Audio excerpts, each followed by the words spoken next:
तो हिस्ट्री का BPSC level का है ऑब्जेक्टिव क्वेश्चन खान सर के द्वारा जो प्रोवाइड किया गया है उसी का मैं सॉल्यूशन करवा रहा हूँ। तो फर्स्ट क्वेश्चन है कि इतिहास के जनक किसे कहा जाता है। इतिहास का जनक किसे कहा जाता है? तो इतिहास का जनक हेरोडोटस को कहा जाता है। हेरोडोटस को कहा जाता है। तो ऑप्शन नंबर यहाँ पर ये वाला सही हो जाएगा। हेरोडोटस को कहा जाता है। किसको कहा जाता है? हेरोडोटस को कहा जाता है। इतिहास का जनक हेरोडोटस को कहा जाता है। इतिहास का जनक हेरोडोटस को कहा जाता है। क्लियर। नेक्स्ट क्वेश्चन की तरफ बढ़ते हैं। सेकेंड क्वेश्चन है कि किस काल में कोई भी लिखित साक्ष्य मौजूद नहीं है। मतलब कि ऐसा कौन सा काल है जिसमें लिखा हुआ साक्ष्य के बारे में पता नहीं चलता है? तो यह है प्राक ऐतिहासिक काल। क्या है? प्राक ऐतिहासिक काल। प्राक ऐतिहासिक काल ऑप्शन नंबर ए प्राक ऐतिहासिक काल। प्राक ऐतिहासिक काल है। इसमें नहीं तो लिखित शासन मौजूद है और इस पर से समझते हैं आत ऐतिहासिक काल। इसमें तो लिखा तो है लेकिन पढ़ा नहीं जा सकता। ऐतिहासिक काल जिसमें क्या होता है, लिखा भी है और पढ़ा भी जा सकता है। प्राक ऐतिहासिक काल नहीं, इसमें लिखा हुआ कोई शासन नहीं है। इस पर से समझते हैं आत ऐतिहासिक काल, इसमें लिखा है लेकिन पढ़ा नहीं जा सकता है। ऐतिहासिक काल इसमें लिखा भी है, पढ़ा भी जा सकता है। इतिहास को तीन भागों में प्राक ऐतिहासिक, आदि ऐतिहासिक, ऐतिहासिक। प्राक इतिहास, ऐतिहासिक प्री हिस्ट्री, मतलब इस पर को प्रकार प्राक ऐतिहासिक को प्री हिस्ट्री भी कहा जाता है। तो ऑप्शन नंबर मेरा क्या हो जाएगा? ए हो जाएगा सही, प्राक ऐतिहासिक। इसमें क्या है, लिखे हुए साक्ष्य मौजूद नहीं है। ठीक है। अब क्वेश्चन नंबर थर्ड की ओर बढ़ते हैं। यहाँ पर है किस काल में लिखित साक्ष्य मिला है कि लेकिन उसे पढ़ा नहीं गया है। किस काल में लिखित साक्ष्य तो मिला है लेकिन उसे पढ़ा नहीं गया है। तो हम अभी क्या बतलाया? आत ऐतिहासिक काल। अभी बतला दिए इसका आंसर क्या हो जाएगा? ऑप्शन नंबर ए हो जाएगा, आत ऐतिहासिक काल हो जाएगा। आत ऐतिहासिक option number A will be the correct option. Option number A will be the correct option.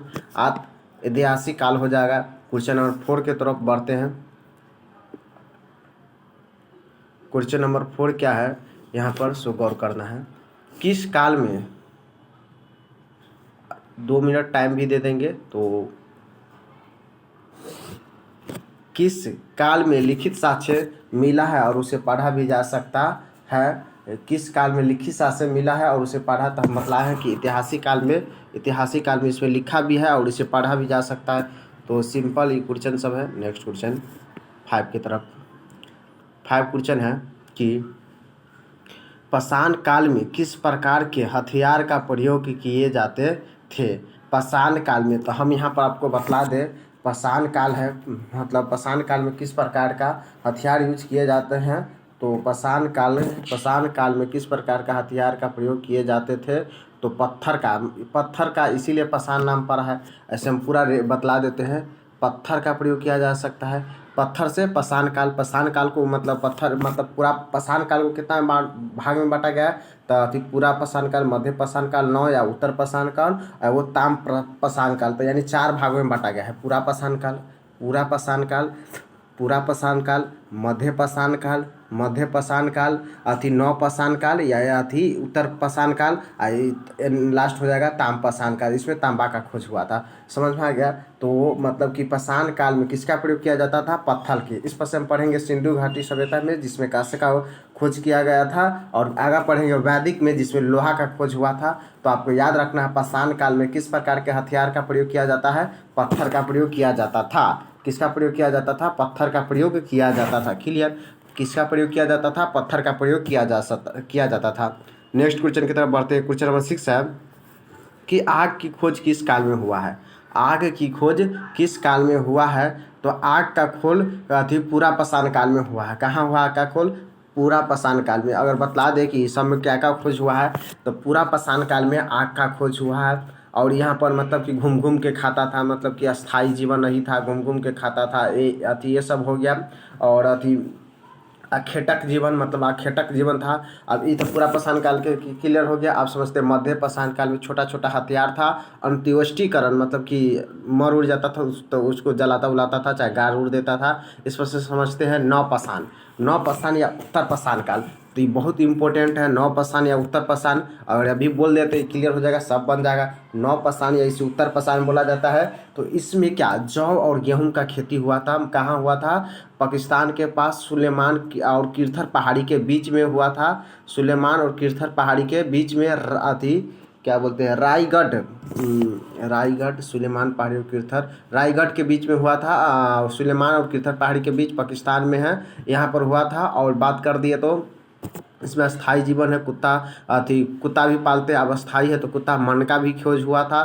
तो ये भी आपको याद रखना है कि खेती किया गया था 7000 ईसा पूर्व में किया गया था खेती, सुलेमान और किरथर पहाड़ी कहाँ, पाकिस्तान में। और इस पर से आपको बतला दे, अस्थाई जीवन कुत्ता पाला था, मन का, रौत, इस सब का इसमें खोज हुआ था। तो क्लियर है। आप समझते हैं ताम्रपाषाण में तांबा का खोज हुआ है। चलिए नेक्स्ट क्वेश्चन। तो यहाँ पर आ की खोज किस काल में हुआ है? तो आंसर क्या हो जाएगा? पूरा पाषाण काल, पूरा पाषाण काल, पूरा पाषाण काल। आ का खोज किस काल में हुआ है? पूरा पाषाण काल, पूरा पाषाण काल, पूरा पाषाण काल, पूरा पाषाण काल। क्लियर है। आप समझ नेक्स्ट क्वेश्चन 7 की तरफ बढ़ते हैं। अन्योष्टि कार्यक्रम किस काल में होता है? अभी हम बतलाए हैं अंत्योष्टिकरण मध्य पाषाण काल में हुआ था। किस काल में? मध्य पाषाण काल में।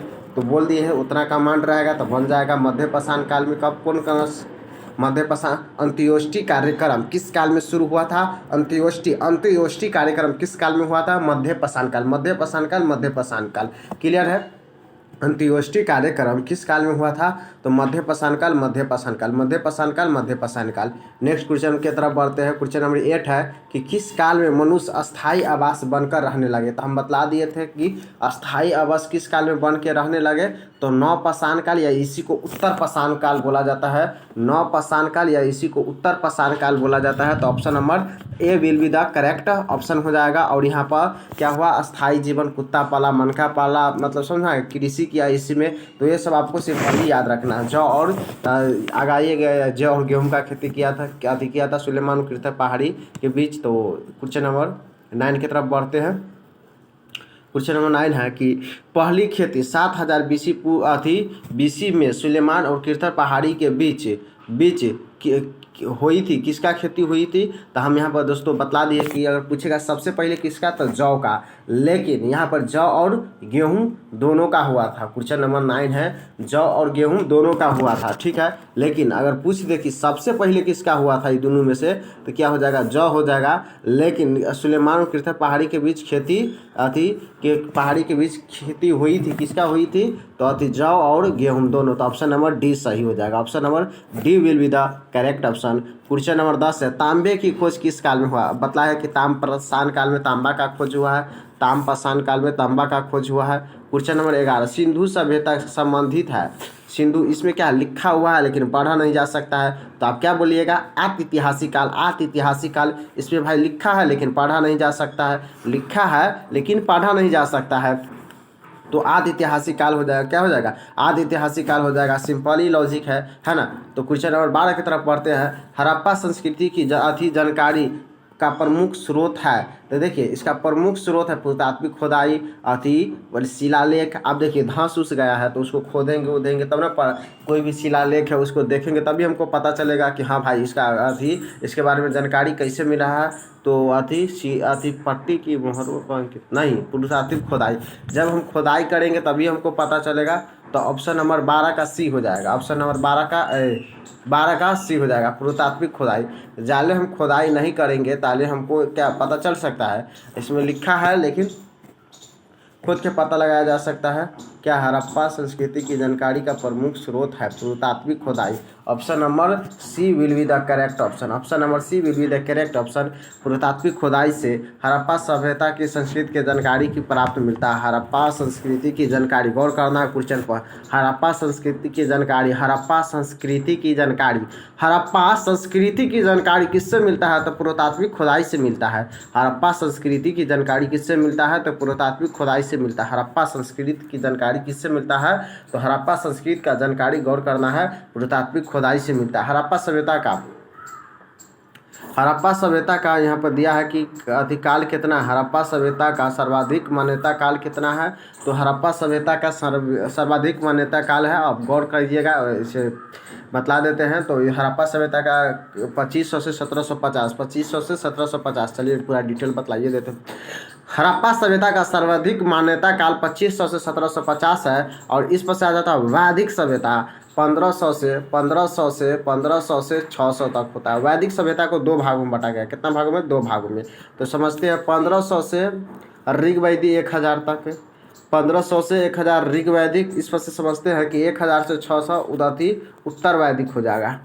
क्या हो जाएगा? उत्तर वैदिक। उत्तर वैदिक 1000 से 600 उत्तर वैदिक तक। क्लियर यहाँ तक? अब क्वेश्चन, नेक्स्ट क्वेश्चन 14 की तरफ बढ़ते हैं। 14 नंबर क्वेश्चन क्या है? 14 नंबर क्वेश्चन कि निम्नलिखित में से किस पदार्थ का उपयोग हड़प्पा काल की मोहर मुद्राओं के निर्माण में अति मुख्य रूप से किया जाता था? तो ये सेलखड़ी नामक एक पत्थर होता था जो मुलायम होता था। सेलखड़ी नामक पत्थर, यहाँ पे ऑप्शन नंबर ए सही हो जाएगा। सेलखड़ी नामक पत्थर, इसका उपयोग किया जाता था। यह बहुत मुलायम होता था, सेलखड़ी नामक पत्थर। याद रहेगा। क्वेश्चन नंबर 15 की तरफ बढ़ते हैं। 15 नंबर क्या है कि सिंधु घाटी सभ्यता के लोग का मुख्य व्यवसाय क्या था? मुख्य व्यवसाय क्या था? तो देखिए व्यापार। अगर पूछेगा आर्थिक में आ जाएगा कृषि, लेकिन व्यवसाय बोल रहा है। सिंधु घाटी सभ्यता के लोगों के मुख्य व्यवसाय क्या हो जाएगा? व्यापार हो जाएगा। लेकिन व्यवसाय आर्थिक अगर पूछेगा आर्थिक कार्य क्या था तो कृषि, लेकिन मुख्य व्यवसाय पूछ रहा है। गौर करना, मुख्य व्यवसाय पूछ रहा है। मुख्य व्यवसाय तो क्या हो जाएगा? व्यापार हो जाएगा। क्या हो जाएगा? व्यापार। ऑप्शन नंबर क्या हो जाएगा? ऑप्शन नंबर एस ऑप्शन सही हो जाएगा, व्यापार हो जाएगा। अब क्वेश्चन नंबर 16 की तरफ बढ़ रहे हैं। 16 नंबर क्वेश्चन क्या है? बोलता है कि 1 2 3, ठीक है। तो बोलता है हड़प्पा सभ्यता किसके पास है? तो हड़प्पा रावी नदी के पास है। हड़प्पा सभ्यता किसके पास है? रावी नदी के पास। मोहनजोदड़ो सिंधु लोथल भोगवा गुजरात में है ना। और कालीबंगा घग्गर नदी के पास है। घग्गर नदी राजस्थान। हड़प्पा रावी नदी के पास है। मोहनजोदड़ो सिंधु नदी के सब पाकिस्तान में चल जाएगा, ठीक है। तो याद रहेगा हड़प्पा रावी नदी, हड़प्पा रावी नदी, हड़प्पा रावी नदी, हड़प्पा रावी नदी, हड़प्पा रावी नदी, मोहनजोदड़ो सिंधु मोहनजोदड़ो और चुनहुद्रो भी सिंधु नदी के पास है। आप याद रख सकते हैं। लोथल भगवा नदी, कालीबंगा घग्गर घग्गर घग्गर घग्गर घग्गर घग्गर, याद रहेगा। क्वेश्चन नंबर 16 तक यहाँ पर हो गया। क्वेश्चन नंबर 17 की तरफ बढ़ रहा है, ठीक है। 17 सिंधु सभ्यता में विरहिता स्नानागार पाया गया है मोहनजोदड़ो में।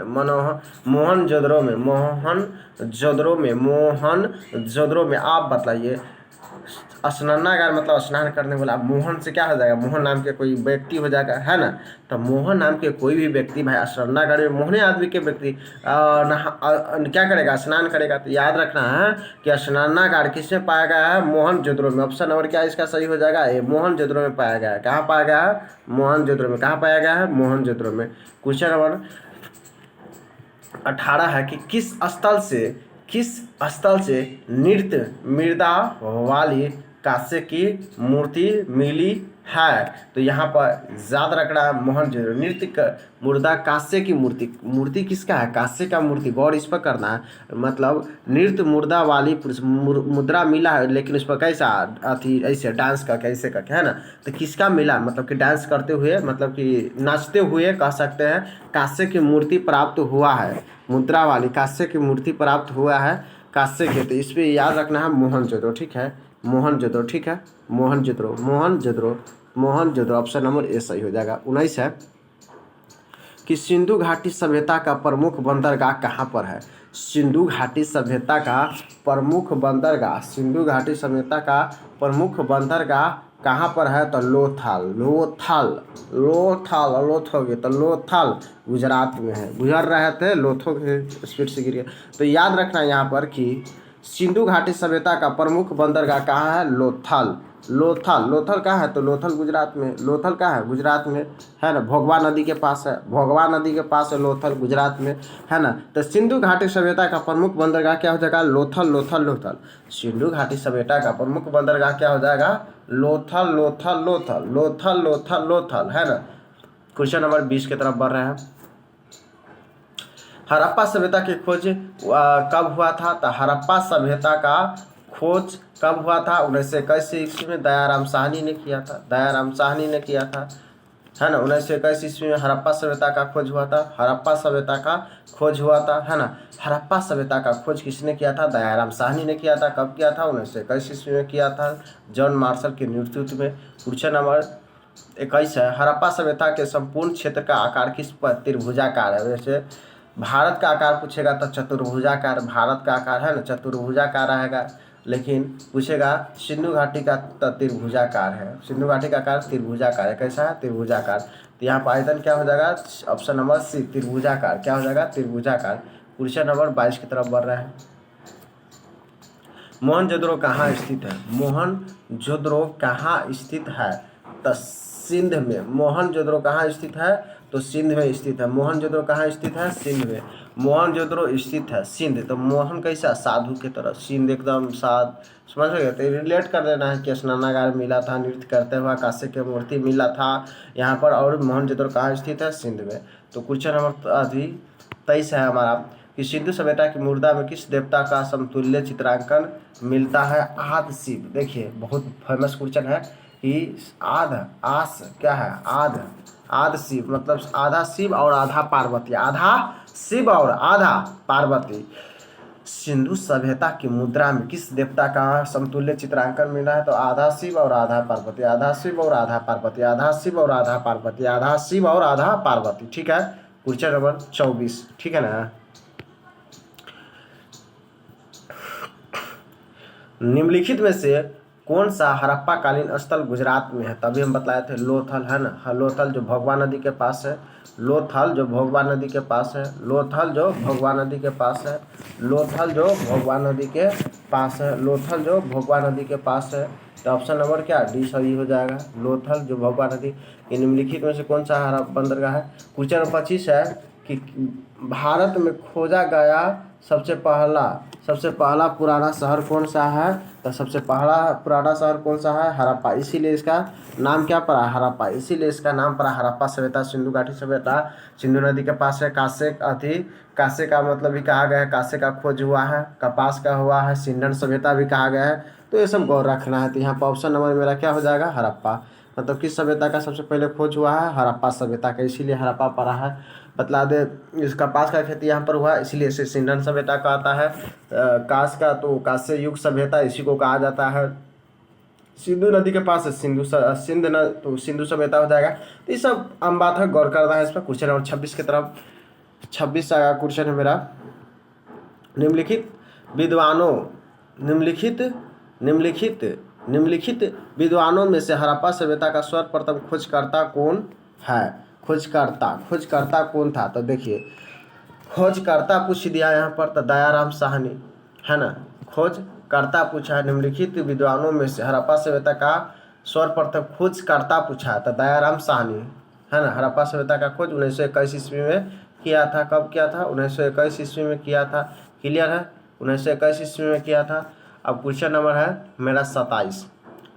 हड़प्पा कालीन समाज किन वर्गों में विभक्त था? तो हड़प्पा कालीन समाज किस वर्गों में विभक्त था? हड़प्पा कालीन समाज किन वर्गों में विभक्त था? तो विद्वान, योद्धा, व्यापार, श्रमिक। Option number B, option number B हो जाएगा। क्या हो जाएगा? बी हो जाएगा। विद्वान, योद्धा, व्यापारिक, श्रमिक। विद्वान, योद्धा, व्यापारिक, श्रमिक। अब विद्वान तब ना बहुत अच्छा डिजाइन बनाया गया था उस समय, है ना। विद्वान होगा तब ना भाई, एकदम रोड 90 डिग्री पकड़ करता था, हवा बहता था अपने आप, क्या हो सब हवा बहता था अपने आप, सब साफ हो जाता था। कहीं ना कहीं विद्वान था, योद्धा भी था, है ना, योद्धा भी था, तब ये इतना व्यवस्थित था, है ना। बात करें तो व्यापार करता था, जैसे तब हम बतला दिए थे, सिलकड़ी नामक पत्थर का मोहर, और श्रमिक भी था, कृषि। तो ये सब आम बात है। क्वेश्चन नंबर 28 है कि सिंधु घाटी के लोग माप और तौल से परिचित थे। भाई बोलता है कि सिंधु घाटी लोग माप तौल से परिचित थे, तो यह खोज कहाँ पर मिला है कि हाँ सिंधु घाटी के लोग माप तौल से परिचित थे, तो यह कहाँ खोजा गया है? तो यह लोथल में खोजा गया है, लोथल में खोजा गया है। बोलता है सिंधु घाटी के लोग माप तौल से परिचित थे, यह खोज कहाँ पर हुई है? तो लोथल में पता चला है, मोहर मिला है, तो पता चला है कि हाँ भाई यहाँ के लोग क्या है, माप तौल से परिचित है। यहाँ के लोग माप तौल से परिचित है, सिंपल ही है। क्वेश्चन नंबर 29 है सिंधु घाटी के लोग सभ्यता कहाँ तक विस्तृत थे? मतलब सिंधु घाटी की सभ्यता कहाँ तक विस्तृत है? तो याद रखना है सिंधु घाटी की सभ्यता विस्तृत थे पंजाब, राजस्थान, गुजरात, उत्तर प्रदेश, हरियाणा, सिंध और बलूचिस्तान। देखिए पंजाब इजी है, राजस्थान इजी है, गुजरात भी इजी है। तो पंजाब, राजस्थान, गुजरात, पंजाब, राजस्थान, गुजरात, उत्तर प्रदेश, हरियाणा, सिंध, बलूचिस्तान। देखिए पंजाब, राजस्थान, गुजरात, उत्तर प्रदेश, हरियाणा, सिंध, बलूचिस्तान। पंजाब, राजस्थान, गुजरात, उत्तर प्रदेश, हरियाणा, सिंध और बलूचिस्तान। याद रहेगा पंजाब, राजस्थान, गुजरात, उत्तर प्रदेश, हरियाणा, सिंध, बलूचिस्तान। पंजाब, राजस्थान, गुजरात, उत्तर प्रदेश, हरियाणा, सिंध, बलूचिस्तान। ठीक है, पंजाब, राजस्थान, उत्तर प्रदेश, हरियाणा, सिंध और क्या है, बलूचिस्तान। क्लियर। नेक्स्ट क्वेश्चन की तरफ बढ़ रहे हैं। हड़प्पा सभ्यता के निवासी थे, भाई शहरी थे। हड़प्पा सभ्यता के लोग कैसा थे? शहरी थे। तभी तो क्या करते थे? तभी तो वो व्यापार करते थे। तो हड़प्पा सभ्यता के निवासी कैसे थे? व्यापारी, अति क्या बोलते हैं, शहरी। हड़प्पा सभ्यता के निवासी कैसे थे? शहरी। याद रहेगा भाई। हड़प्पा सभ्यता के निवासी शहरी थे। सिंधु सभ्यता के घर किस से बनाए जाते थे? अरे भाई सिंधु सभ्यता के घर किससे बनाए जाते थे? तो इजी है, ईंट से बनाया जाता था, है ना। तभी तो इतना व्यवस्थित था, तब ना तो शहरी कहेंगे। ईंट से बनेगा, व्यापार करेगा, शहरी है। इस शहर में नहीं सब होता है, तो याद रखना शहरी है। घर ईंट से बनाया जाता था। और क्या है, मतलब सभ्यता थी, कैसे निवासी थे? तो वो शहरी थे, है ना, व्यापार करते थे। ये सब याद रहना है। क्वेश्चन नंबर 32 है हड़प्पा सभ्यता किस वस्तु के उत्पादन में सर्वप्रथम आगा था? तो कपास के। तभी तो इसे सिंधन सभ्यता कहा जाता है। सिंधन सभ्यता कहा जाता है, सिंधी सभ्यता। तो कपास के वस्तु के उत्पादन में क्या था? बहुत आगा था, इसीलिए इसे सभ्यता भी कहा जाता है। तो क्वेश्चन नंबर 33 है मेरा, मोहनजोदड़ो का स्थानीय नाम क्या है? मृतकों का टीला, है ना। क्वेश्चन नंबर डी हो जाएगा मृतकों का टीला, mount of T. Clear. Question number 33 तक मेरा क्लियर हो गया। अभी 34 के तरफ आ गया। सिंधु घाटी सभ्यता की जननी सिंधु घाटी सभ्यता जानी जाती है। सिंधु घाटी अपन नगर नियोजन के लिए, सिंधु घाटी सभ्यता जानी जाती है अपना नगर नियोजन के लिए। सिंधु घाटी सभ्यता जाना जाता है नगर नियोजन के लिए, अपने नगर नियोजन के लिए। सिंधु घाटी सभ्यता जाना जाता है अपने नगर नियोजन के लिए। सिंधु घाटी सभ्यता जाना जाता है अपने नगर नियोजन के लिए। सिंधु घाटी सभ्यता जाना जाता है अपने नगर नियोजन के लिए। सिंधु घाटी सभ्यता जाना जाता है अपने नगर नियोजन के लिए। सिंधु घाटी सभ्यता जाना जाता है अपने नगर नियोजन के लिए। क्लियर। क्वेश्चन नंबर 35 है कि सैंधव स्थलों के उत्खनन से प्राप्त मोहरों पर निम्नलिखित में से किस पशु का सर्वाधिक उत्खनन मिला है? तो देखिए बैल पढ़ेगा ना तो बैल इजी है। बैल ऐसे ना बोलता है बैल है तुम, तो याद रखना बैल, है ना। तो सिंधु मतलब कि सैंधव स्थलों के उत्खनन से, सैंधव स्थलों के उत्खनन से प्राप्त मोहरों पर निम्नलिखित में से किस पशु का सर्वाधिक उत्खनन मिला है? तो बैल। ऐसा आदि शिव है तो बैल कहाँ से? बैल गाँव माता साढ़ मिलता है कि? तो साढ़ मतलब कि गाय और सब का उतना नहीं मिला है, तो आपको याद रखना कि बैल, ठीक है, बैल बैल पे मान लीजिए शिव भगवान बैठते थे, तो यह आदि शिव का फोटो यहाँ पर अच्छा चित्र मिला था भगवान के रूप में, ये भी याद रखना है। क्वेश्चन नंबर 36 है कि हड़प्पा में एक उन्नत जल प्रबंधन की प्रणाली का पता चला है। हड़प्पा में एक उन्नत जल प्रबंधन की प्रणाली का पता चला है। हड़प्पा में एक उन्नत जल प्रबंधन की प्रणाली का पता चला है, तो धौलावीरा से कहाँ से? धौलावीरा से पता चला है। कहाँ से? धौलावीरा से। धौलावीरा क्लियर है। क्वेश्चन नंबर 37 है, हड़प्पा के मिट्टी के बर्तनों पर सामान्यतः किस रंग का उपयोग किया जाता था? तो लाल भाई, लाल याद रहेगा, लाल है ना, क्योंकि लाल पेन का भी महत्वपूर्ण लग जाएगा, समझ सकते हैं। तो हड़प्पा की मिट्टी के बर्तनों पर सामान्यतः किस रंग का उपयोग किया जाता था? लाल रंग का। किस रंग का? लाल रंग का। किस रंग का? लाल, ठीक है। 38 नंबर क्वेश्चन, सिंधु घाटी के लोग विश्वास करते थे सिंधु घाटी मात्र शक्ति में सिंधु घाटी के लोग विश्वास करते थे। किसमें? मात्र शक्ति। बोलिए, मात्र शक्ति। क्लियर है। क्वेश्चन नंबर 39, किस पशु के अवशेष सिंधु घाटी सभ्यता से प्राप्त नहीं हुए हैं? तो याद रखना है यहाँ पर 39 नंबर क्वेश्चन का आंसर हो जाएगा शेर का नहीं है। किस पशु के अवशेष सिंधु घाटी सभ्यता से प्राप्त नहीं हुआ है? तो शेर डॉन, याद रखा, नहीं प्राप्त हुआ है। शेर भाई नहीं प्राप्त हुआ है। क्लियर है। अब यहाँ पर क्वेश्चन नंबर 40 है, हड़प्पा कालीन स्थल में अभी तक किस धातु की प्राप्ति नहीं हुआ है? तो ये तो बहुत इंपॉर्टेंट क्वेश्चन है। लोहा की प्राप्ति नहीं हुआ है। किसका? लोहा की प्राप्ति नहीं हुआ है। किसका प्राप्ति? लोहा की प्राप्ति कहाँ हुआ है? वैदिक काल सभ्यता में आर्यों के द्वारा मतलब उस बनाया गया था। तो याद रखना है अति यहाँ पर लोहा का क्या हुआ? नहीं हुआ था, प्राप्ति नहीं हुआ था। लोहा धातु का प्राप्ति नहीं हुआ था। क्वेश्चन नंबर मेरा 41 है, हड़प्पा काल के तांबे का रथ किस स्थान से दामाबाद से मिला है? जो महाराष्ट्र में है, दामाबाद से मिला है। जो कहाँ है? महाराष्ट्र में है, दामाबाद। हड़प्पा के काल में तांबा का स्थल किससे मिला है? तो दामाबाद।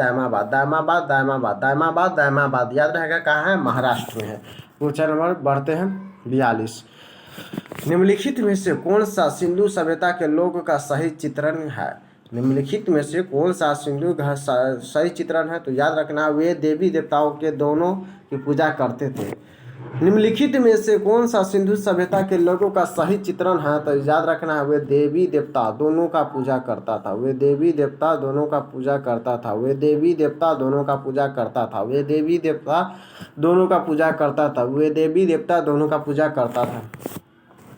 करते थे। क्वेश्चन नंबर 43 है, कपास का उत्पादन सर्वप्रथम सिंध क्षेत्र में हुआ है। जिसे ग्रीक या यूनानी के लोग सिंधन कहते हैं। अभी बताया है इसको सिंधन युग भी कहा जाता है ना। 43 का क्या हो जाएगा? इसको सिंधन युग भी कहते हैं। तो ऑप्शन नंबर ए हो जाएगा, है ना। क्वेश्चन नंबर है, कपास उत्पादन में सर्वप्रथम सिंध क्षेत्र में हुआ, जिसे ग्रीक या यूनानी लोग, कपास का उत्पादन सबसे पहले कहाँ हुआ? सिंध क्षेत्र में, जिसे ग्रीक या यूनानी के लोग क्या कहते हैं? सिंधन कहते हैं। सिंधन, समझ में आ गया। क्वेश्चन नंबर 44, मोहनजोदड़ो से प्राप्त पशुपति शिव आदि शिव मोहर किन किन जानवरों का आकलन करता है?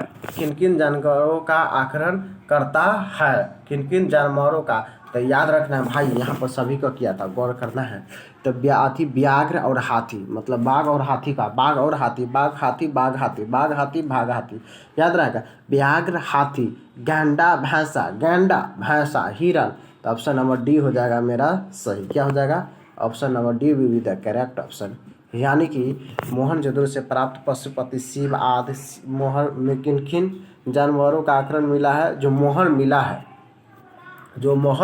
मिला है उसमें किन किन जानवर का आकलन है, मतलब मिला गया है। तो व्याघ्र हाथी, व्याघ्र हाथी, व्याघ्र हाथी, व्याघ्र हाथी, व्याघ्र हाथी, गैंडा भैंसा हिरण, व्याघ्र हाथी गैंडा भैंसा हिरण, व्याघ्र हाथी गैंडा भैंसन हिरण। याद रहेगा क्या?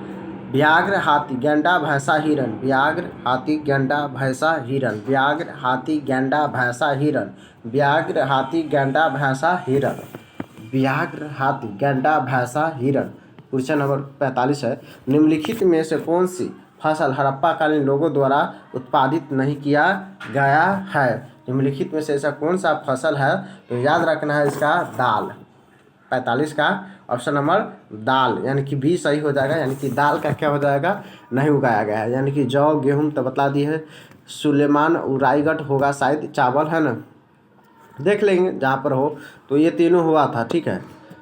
लेकिन यहाँ पर ऑप्शन नंबर क्या मेरा हो जाएगा? दाल दाल दाल दाल दाल दाल दाल दाल दाल दाल।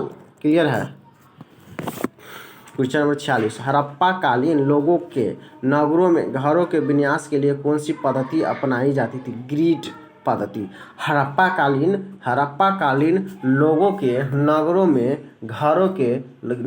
घरों के विन्यास के लिए कौन सी पद्धति? ग्रिड पद्धति, ग्रिड पद्धति अपनाई जाती थी। ग्रिड पद्धति, ऑप्शन नंबर क्या होगा? ग्रिड पद्धति। Grid grid grid grid grid grid grid grid पद्धति, ग्रिड पद्धति, ग्रिड पद्धति, ग्रिड पद्धति। क्वेश्चन नंबर 47 है, पूर्व वैदिक या ऋग वैदिक, पूर्व वैदिक या ऋग व्यक्ति का काल किया थी, काल किया थी कि किसी मतलब कि 1500 से 1000, 1500 से 1000 है ना, 1500 से 1000। अगर यहाँ पर उत्तर वैदिक रहता, अगर यहाँ पर उत्तर वैदिक रहता तो उत्तर वैदिक का कालक्रम क्या होता? उत्तर वैदिक का काल रहता है उत्तर वैदिक का काल रहता, देखिए ऐसे हम बतला दिए हैं, 1500 से 1000। ऋग वैदिक या पूर्व वैदिक? ऋग वैदिक, यहाँ पर 2 जीरो होगा। ये हो गया किसका? पूर्व वैदिक या ऋग का। उत्तर वैदिक का कितना हो जाएगा? 1000 से 600। ये सब क्या है? बीसी में। कहाँ? बीसी में। तो क्वेश्चन भी आ गया, यहाँ पर दे दिया कि उत्तर वैदिक का काल क्या हो जाएगा? 1000 से 600 ईसा पूर्व में हो जाएगा, बीसी में हो जाएगा। तो क्वेश्चन नंबर 48 का समझ में आ गया। क्वेश्चन नंबर यहाँ पर ये सही हो जाएगा। क्वेश्चन नंबर बढ़ते हैं 49, इनमें से किस फसल का ज्ञान वैदिक काल के लोगों को नहीं था? वैदिक काल के इनमें से किस फसल के योग वैदिक काल के लोगों को नहीं था? तो याद रखना है तंबाकू हानिकारक है, उतना भी अभी भी डिटेल है ना। तो तंबाकू के मतलब वैदिक काल के लोगों इससे परिचित नहीं थे। किससे? तंबाकू से नहीं थे। वेदों की संख्या कितनी है? क्वेश्चन नंबर 50 है, वेदों की संख्या कितनी है? तो वेदों की संख्या 4 है। वेदों की संख्या कितना है? 4 है। वेदों की संख्या कितना है? 4। वेद वेद वेद वेद वेद वेद वेद वेद 4। ऋग्वेद बतला देते हैं क्या क्या वेद है, कौन कौन सा वेद है। ऋग्वेद, यजुर्वेद, सामवेद, अर्थवेद। ऋग्वेद, यजुर्वेद, सामवेद, अर्थवेद है ना। अर्थवेद में जादू होना, सामवेद में गीत उत से संबंधित हो जाएगा, यजुर्वेद धनुष और कर्म कांड ये सबसे रिलेटेड हो जाएगा, ठीक है ना। क्वेश्चन नंबर 40 तक 50 तक इधर हो गया 50। क्वेश्चन नंबर 51 सूचित करना है। तो देखिए ऋग्वेद में भी हम बतलाया क्या होता है। सबसे पहले अर्थवेद समझिए, अर्थवेद में होता है तंत्र मंत्र, ऑप्शन नंबर हो जाएगा। सामवेद में संगीत, यजुर्वेद में कर्मकांड, और ऋग्वेद में क्या हो जाएगा? तो ऋग्वेद में हो जाएगा स्रोत एवं प्रार्थनाएं,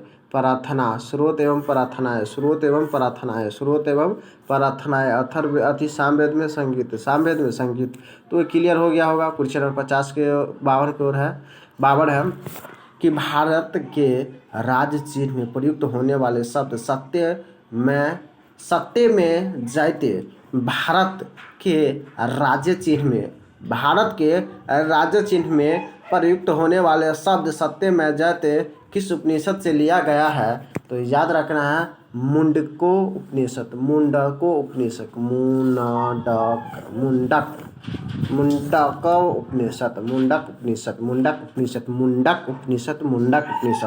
मुंडक उपनिषद, मुंडक उपनिषद, मुंडक उपनिषद, मुंडक उपनिषद, मुंडक उपनिषद, मुंडक उपनिषद।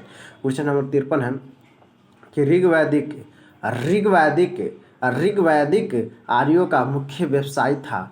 ऋग्वैदिक आर्यों का मुख्य व्यवसाय था पशुपालन, क्योंकि मध्य एशिया से ये आर्य सब आया था जो श्रेष्ठ और अपने आप को कुलीन समझते थे। तो यह अति पशुपालन के लिए मेन समझ सकते हैं कि बंदरगाह ज़्यादा जिसके पास है तो वही धनिक होता था। तो ये भी याद रखना है कि कहाँ से आया था, मध्य एशिया से आया था कौन, आर्य, और लोहा का खोज भी किया था इसी समय हुआ था। तो ऋग्वैदिक आर्यों का मुख्य व्यवसाय क्या है, तो पशुपालन हो जाएगा। क्या हो जाएगा, पशुपालन। क्वेश्चन नंबर 54, किस वेद में जादू माया वशीकरण का वर्णन है। जादू माया वशीकरण, तो डी ऑप्शन हो जाएगा, यानी अथर्ववेद है छो मंत्र। तो ये सब किस में है, ये अथर्ववेद में, अथर्ववेद अथर्ववेद अथर्ववेद अथर्ववेद याद रहेगा। क्वेश्चन नंबर 55, अति आर्य शब्द इंगित करता है श्रेष्ठ वंश का। क्या, श्रेष्ठ वंश, ऑप्शन नंबर बी श्रेष्ठ वंश। मध्य एशिया से आर्य आया था, आर्य भारत में संभवतः आए थे मध्य एशिया से। कहाँ से आया था, मध्य एशिया से। आर्य कहाँ से आया था, मध्य एशिया से। कहाँ से आया था, मध्य एशिया से। क्वेश्चन नंबर 57 है, गोत्र व्यवस्था का प्रचलन कब में आया। गोत्र व्यवस्था का प्रचलन कब आया, तो उत्तरवैदिक काल में। उत्तरवैदिक काल 1000 से 600 BC, 1000 से 600 BC तक है। और इसमें क्या है कि गोत्र व्यवस्था का प्रचलन कब आया, तो उत्तरवैदिक काल में। गोत्र व्यवस्था का प्रचलन कब आया, तो उत्तरवैदिक काल में, याद रहेगा, उत्तरवैदिक काल में। उत्तरवैदिक काल में, उत्तरवैदिक काल, उत्तरवैदिक काल, उत्तरवैदिक काल, उत्तरवैदिक काल गोत्र व्यवस्था कब आया, तो उत्तरवैदिक काल, उत्तरवैदिक काल, उत्तरवैदिक काल। ठीक है। क्वेश्चन नंबर 58, वैदिक युग में यव का कहा जाता था, मतलब वैदिक युग में यव का मतलब क्या होता है, सो बतलाना है। तो यव का मतलब जौ, यव का मतलब जौ, यव का मतलब जौ, यव का मतलब जौ, यव।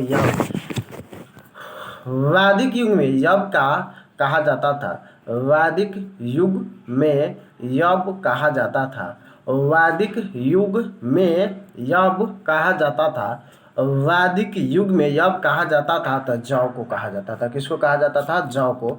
वैदिक युग में यव कहा जाता था, किसको, जौ को। यव यव यव यव यव किसको कहा जाता था, जौ जौ जौ जौ जौ, मतलब यव कहा जाता था जौ को। कब कहा जाता था, वैदिक युग में। वैदिक युग में, वैदिक युग कब होता है, 1500 BC से 1600 BC, 1500 BC से 600 BC वैदिक युग होता है। इसमें यव का मतलब क्या होता है, जौ होता है। अतिवैदिक युग को 2 भागों में बांटा गया था, ऋग्वैदिक और अति, चाहे उसे पूर्व वैदिक भी कहते हैं, और दूसरा उत्तर वैदिक याद रहेगा। क्वेश्चन नंबर 59, प्राचीनतम पुराण है मत्स्य पुराण। सबसे प्राचीनतम पुराण कौन सा है दोस्तों, मत्स्य पुराण। मत्स्य पुराण, मत्स्य पुराण, मत्स्य पुराण, मत्स्य पुराण, मत्स्य पुराण, मत्स्य पुराण, मत्स्य पुराण, मत्स्य पुराण क्या है, प्राचीनतम पुराण है। मत्स्य पुराण, मत्स्य पुराण, मत्स्य पुराण, मत्स्य पुराण, मत्स्य पुराण, मत्स्य क्या है, प्राचीनतम पुराण है। क्वेश्चन नंबर, ऋग्वेद काल के सबसे प्राचीन देवता है। ऋग्वेद काल के, अभी बतलाया है कि ऋग्वेद काल के सबसे प्राचीनतम देवता है। ऋग्वेद काल के सबसे प्राचीनतम देवता है, तो यहाँ पर हो जाएगा इंद्र, जिसे पुरंदर भी कहा जाता है। इंद्र को पुरंदर शब्द प्रयोग किया गया है। इंद्र तो फेमस होगा क्योंकि इसके पास वज्र भी था, है ना। तो यहाँ पर सबसे पुराना देवता कौन हो जाएगा, इंद्र हो जाएगा। पुराना देवता कौन हो जाएगा, इंद्र हो जाएगा। क्वेश्चन नंबर याद रहेगा, जाओ। क्वेश्चन नंबर 61, व्रीहि शब्द किसके लिए प्रयुक्त किया जाता है। व्रीहि, अभी यव मतलब जौ समझे थे, यव मतलब जौ समझे थे, तो व्रीहि मतलब क्या हो जाएगा, चावल। व्रीहि, व्रीहि शब्द का मतलब चावल, ये चावल। अभी हम समझे थे यव, यव बोले तो जौ, यव बोले तो जौ, यव बोले तो जौ, यव बोले तो जौ। व्रीहि बोले तो, व्रीहि बोले तो चावल, व्रीहि बोले तो चावल, व्रीहि बोले तो चावल, व्रीहि बोले तो चावल, व्रीहि बोले तो चावल। क्वेश्चन नंबर 62 है, उत्तर वैदिक काल में किस देवता का स्वरोच। अभी ऋग्वैदिक काल में हमने देखे थे कि इंद्र के लिए सबसे प्रयुक्त था। अब उत्तर वैदिक काल में, उत्तर वैदिक काल में प्रजापति, उत्तर वैदिक काल में किस देवता का पूजा किया जाता था? प्रजापति, प्रजापति, प्रजापति, प्रजापति, प्रजापति। उत्तर वैदिक काल में किस देवता का पूजा सर्वोच्च स्थान है? प्रजापति, प्रजापति, प्रजापति, प्रजापति, प्रजापति, प्रजापति। किस में? उत्तर वैदिक में। ऋग वैदिक में इंद्र, इंद्र, इंद्र, इंद्र, इंद्र। ठीक रहेगा ना? क्वेश्चन है, संस्कार की संख्या है 16। संस्कार की संख्या है 16। संस्कार की संख्या है 16। 16, 16, 16 याद रहेगा। संस्कार की संख्या 16, संस्कार की संख्या 16, संस्कार की संख्या 16, संस्कार की संख्या 16, संस्कार की संख्या 16, संस्कार की संख्या 16, संस्कार की संख्या 16, संस्कार की संख्या 16, संस्कार की संख्या 16, संस्कार की संख्या 16, संस्कार की संख्या 16, संस्कार की संख्या 16। क्वेश्चन नंबर 64 है कि ऋग्वेद में अघन्य यानी कि वध योग नहीं शब्द का प्रयोग किसके लिए किया गया है? मतलब कि गाय के लिए, मतलब गाय का वध नहीं। ऋग्वेद में गाय को मारना बहुत पाप उप समझा जाता था। तो अघन्य शब्द, अघन्य, अघन्य, अघन्य, अघन्य, अघन्य, अघन्य, अघन्य, अघन्य, अघन्य, अघन्य, घन्य, घन्य, घन्य, घन्य, अघन्य, तो किसके लिए कहा जाता था? गाय के लिए। याद रहेगा। क्वेश्चन नंबर 65 है, निम्नलिखित में से किस भारतीय परमाणुवाद का जनक कहा जाता है? निम्न में से किसे भारतीय परमाणुवाद का जनक कहा जाता है? निम्नलिखित में से किसे भारतीय परमाणुवाद का कनाद मुनि होता है। तो भारतीय परमाणुवाद का जनक किसे कहा जाता है? कनाद मुनि को, कनाद मुनि को, कनाद मुनि को कहा जाता है। किसको कहा जाता है? कनाद मुनि को कहा जाता है। किसको कहा जाता है? कनाद मुनि को। कनाद मुनि, कनाद मुनि, कनाद मुनि, कनाद मुनि, कनाद मुनि, कनाद मुनि, कनाद मुनि को कहा जाता है। क्या कहा जाता है? भारतीय परमाणुवाद का जनक कनाद मुनि को कहा जाता है। भारतीय परमाणुवाद का जनक कनाद मुनि को कहा जाता है। कनाद मुनि, कनाद मुनि, कनाद मुनि। अब समझते हैं, भारतीय संगीत का आदि ग्रंथ है सामवेद। क्या है? सामवेद, सामवेद, सामवेद, सामवेद। भारतीय संगीत का आदि ग्रंथ है कौन सा है? सामवेद, सामवेद, सामवेद, सामवाद। पुराणों की संख्या कितना है? पुराणों की संख्या, तो पुराणों की संख्या 18 है, जिसमें सबसे पुराना पुराण है मत्स्य पुराण, मत्स्य पुराण, मत्स्य पुराण, मत्स्य पुराण, मत्स्य पुराण। सबसे पुराना पुराण कौन सा है? मत्स्य पुराण है। पुराणों की संख्या कितना है? तो पुराणों की संख्या 8 है। और संस्कार की संख्या कितना आया था? 16 आया था। तो ये सब कॉमन बात है। गायत्री मंत्र किस वस्तु पुस्तक में मिलता है? गायत्री मंत्र किस पुस्तक में मिलता है? ऋग्वेद में अभी बतलाए थे। गाय के लिए अघन्य शब्द का प्रयोग किया गया है। तो किस में? ऋग्वेद में। तो याद रखना है गायत्री मंत्र, गायत्री मंत्र, गायत्री मंत्र किस पुस्तक से मिलता है? ऋग्वेद, ऋग्वेद, ऋग्वेद, ऋग्वेद, ऋग्वेद, ऋग्वेद। याद रहेगा। गायत्री मंत्र किस पुस्तक में मिलता है? तो ऋग्वेद में मिलता है। ऋग्वेद में कुल कितने मंडल है? ऋग्वेद में कुछ कितने मंडल है? 10 मंडल है और 1028 सूक्त है। 1028। तो यहाँ पर आपको सिर्फ याद रखना है मंडल की संख्या कितना है? तो 10। मंडल की संख्या 10 और 1028 सूत्र है, तो याद रखना है ना। तो ऋग्वेद में कुल कितने मंडल है? 10 मंडल। याद रहेगा। क्वेश्चन नंबर 70 है, वैदिक काल में व्यास नदी को किस नाम से जाना जाता था? व्यास नदी को, बहुत अच्छा क्वेश्चन है। वैदिक काल में व्यास नदी को किस नाम से जाना जाता था? तो याद रखना है विपाशा, विपास, विपास, विपाशा, विपाशा, विपाशा, विपाशा, विपाशा, विपाशा, विपाशा, विपाशा, विपाशा, विपाशा, विपाशा, विपाशा, विपाशा। याद रहेगा। वैदिक काल में व्यास नदी को किस नाम से जाना जाता था? विपाशा, विपाशा। वैदिक काल में व्यास नदी को किस नाम से जाना जाता था? तो विपाशा, विपाशा, विपाशा, विपाशा। वैदिक काल में व्यास नदी को किस नाम से जाना जाता था? विपाशा, विपाशा, विपापा, Vipasha, Vipasha. Clear. Question number है 71, ऋग्वेद में सबसे महत्वपूर्ण तथा पवित्र नदी माना जाता है। ऋग्वेद में सबसे महत्वपूर्ण एवं पवित्र नदी माना जाता है। तो किससे माना जाता है? सरस्वती को, सरस्वती को। और जब उत्तर वेद में आएंगे, देखिए ऋग्वेद में सबसे इम्पोर्टेंट नदी कौन सा है? सरस्वती। देवता कौन सा है? तो इंद्र है। लेकिन उत्तर वैदिक काल में प्रवेश करते हैं तो पशुपति आ जाएगा। क्या आ जाएगा? पशुपति चला आएगा और वहाँ पर सिंधु नदी हो जाएगा। अभी पूर्व वैदिक में कौन सा नदी है? सरस्वती है। देवता कौन सा है? इंद्र है। उत्तर वैदिक में जब हम प्रवेश किए, उत्तर वैदिक में हम प्रवेश करेंगे तो नदी कौन सा हो जाएगा? सिंधु। और देवता कौन सा हो जाएगा? पशुपति। क्लियर? तो याद रखना है ऋग्वेद में सबसे महत्वपूर्ण नदी कौन सा है? कौन सा सबसे महत्वपूर्ण नदी है? सरस्वती नदी है। क्या है? नदी, सरस्वती नदी। ऋग्वेद में सबसे महत्वपूर्ण नदी सरस्वती नदी। सरस्वती याद रखा। क्वेश्चन नंबर है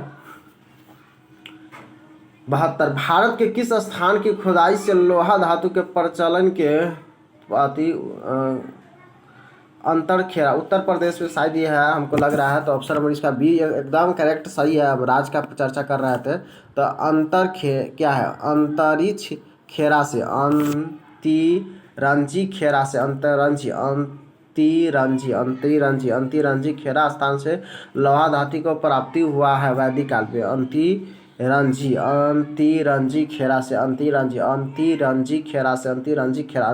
खेरा। भारत में किस स्थान की खुदाई से लोहा धातु के प्रचलन मतलब प्रमाण मिला है? तो अंतिरंजी खेरा। क्वेश्चन नंबर 73 है कि चरक संहिता नाम पुस्तक किस विषय से संबंधित है? चरक चिकित्सा से संबंधित है। चरक चिकित्सा जो कनिंघम के अति में रहता था, तो चरक किससे संबंधित है? याद रखना, चिकित्सा से। चरक किससे संबंधित है?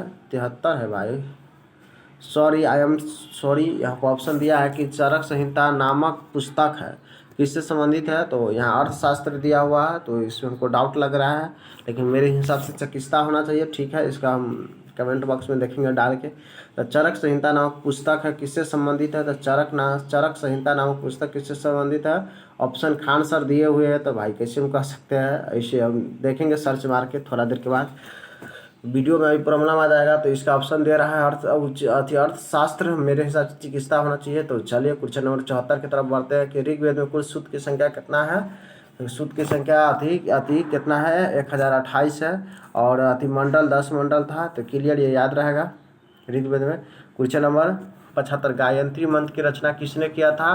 तो गायत्री मंत्र की रचना किसने किया था? विश्वामित्र ने किया था। यह ऋग्वेद में है। गायत्री मंत्र की चर्चा किसमें है? अति ऋग्वेद में है। सॉरी, यहाँ पर याद रखना है, विश्वामित्र ने किया था। गायत्री मंत्र की रचना किसने किया था? विश्वामित्र।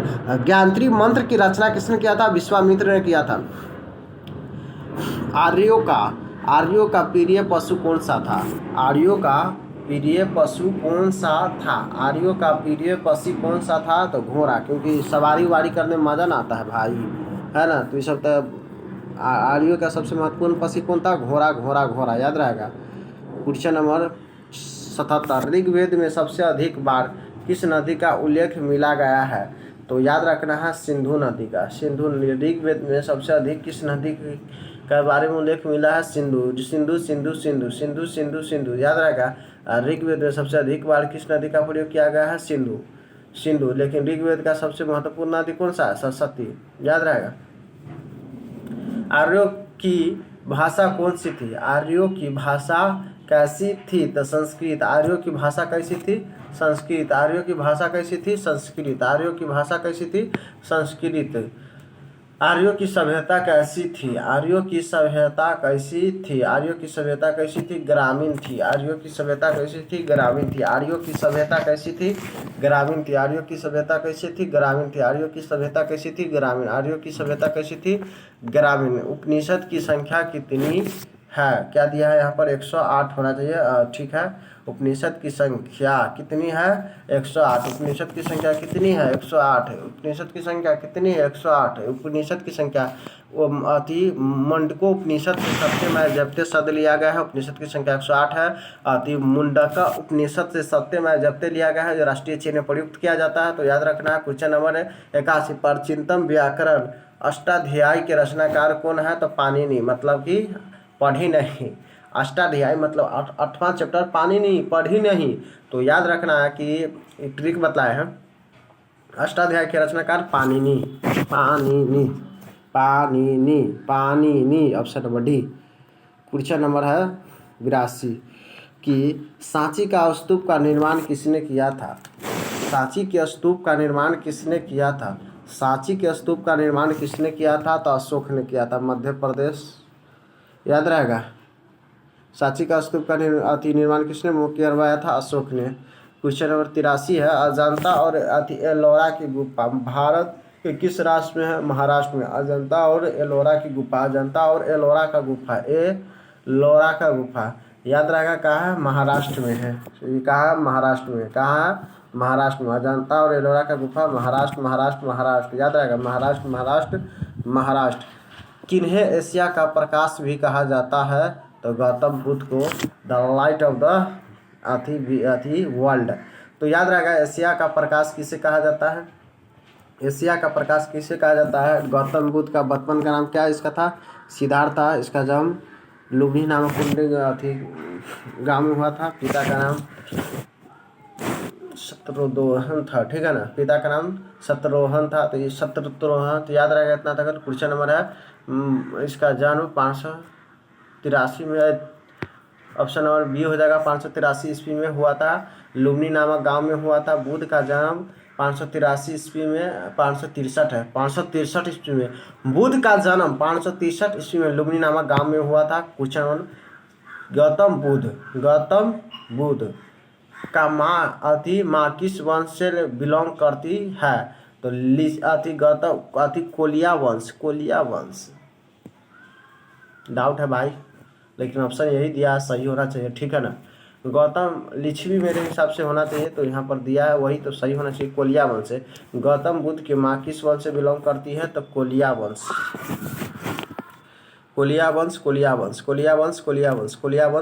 याद रहेगा। कोलिया वंश।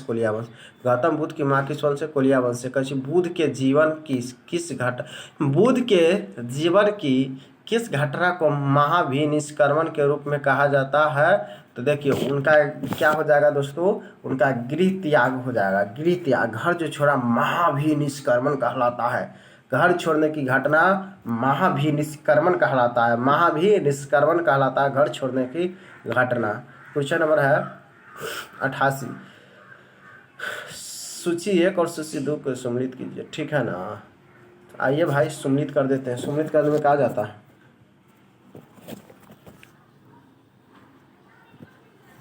आइए क्वेश्चन नंबर डी का क्या हो जाएगा? त्याग का धर्म चक्र परिवर्तन। ये वह चुका दे रहा है जन्म, ठीक है ना। क्वेश्चन नंबर 88 का हो जाएगा आपका 1 का डी। जन्म कलम के प्रतीक है। जन्म कलम का प्रतीक है। जन्म कलम का प्रतीक है। बी का 2 हो जाएगा। बी हो जाएगा 2 यानी प्रथम प्रवचन धर्मचक्र परिवर्तन कहलाता है। और अति महाबोधिच यानी बुद्ध बोधित। और त्याग का मतलब हो जाएगा घोड़ा। त्याग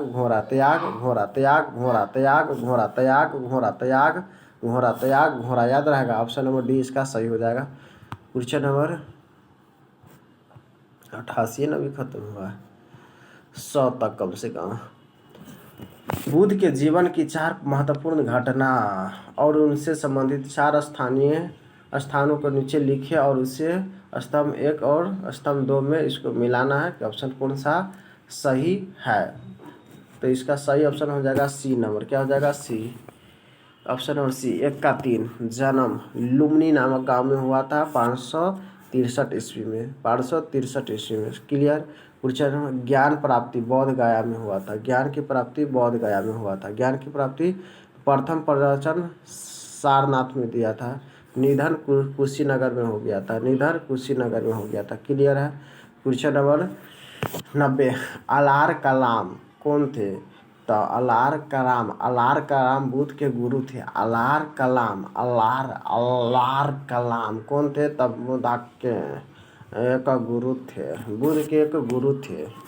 अलार कलाम क्या था? बुद्ध के गुरु थे। क्लियर है ना। 91 बुद्ध ने सर्वाधिक उपदेश कहाँ दिया भाई? शराबस्ती में दिया है। शराबस्ती में रहेगा वही ना उपदेश देगा। क्वेश्चन नंबर 92 है, बुद्ध के उपदेश किससे संबंधित है? बुद्ध के उपदेश किससे संबंधित है? तो याद रखना, बुद्ध का उपदेश किससे संबंधित है? आचरण की शुद्धता और पवित्रता से। आचरण के शुद्धता और पवित्रता से। आचरण की शुद्धता और पवित्रता से। बुद्ध का सिद्धांत किससे संबंधी है? आचरण की शुद्धता और पवित्रता से। आचरण की शुद्धता और पवित्रता से। आचरण की शुद्धता और पवित्रता से। याद रहेगा ना। क्वेश्चन नंबर 93 है कि बौद्ध गया में महाबोधि मंदिर बनाया गया है, जहाँ बौद्ध गया में महाबोधि मंदिर बनाया गया, जहाँ गौतम बुद्ध के ज्ञान को प्राप्ति हुआ था। हम गौतम बुद्ध को लुम्बिनी नामक यहाँ पर क्या हुआ था? ज्ञान की प्राप्ति हुआ था।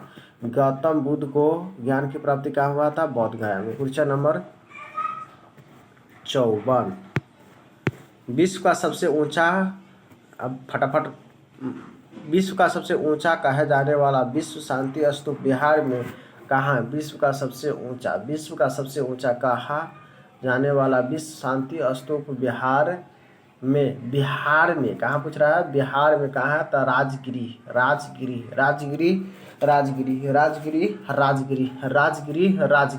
क्वेश्चन नंबर 95, बौद्ध धर्म के विस्तार के कारण सम्मिलित करने वाला आ गया ना। चलिए कोई बात ना, 95 को बता देते। 95 का ऑप्शन नंबर सी हो जाएगा। धर्म के विस्तार के कारण में सम्मिलित थे, मतलब इस 4 को सम्मिलित है। 1 2 3 मतलब 5वां नहीं। दार्शनिक द्वारा वैदिक भावना की दृष्टा नहीं, गलत है ये, है ना। तो सही हो जाएगा धर्म की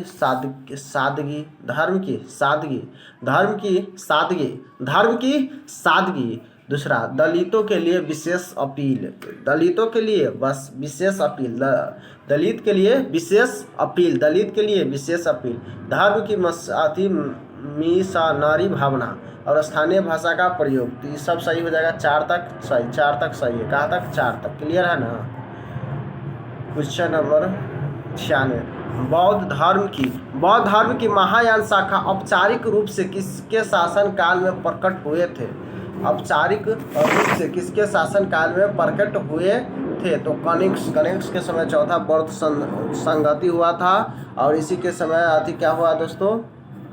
बट गया महायान हीनयान। महायान परिवर्तन चाहता था और हीनयान परिवर्तन नहीं चाहता था। तो याद रहेगा इतना। क्वेश्चन नंबर 97, त्रिपिटक क्या है? त्रिपिटक क्या है? तो बुद्ध के उपदेश का संग्रह।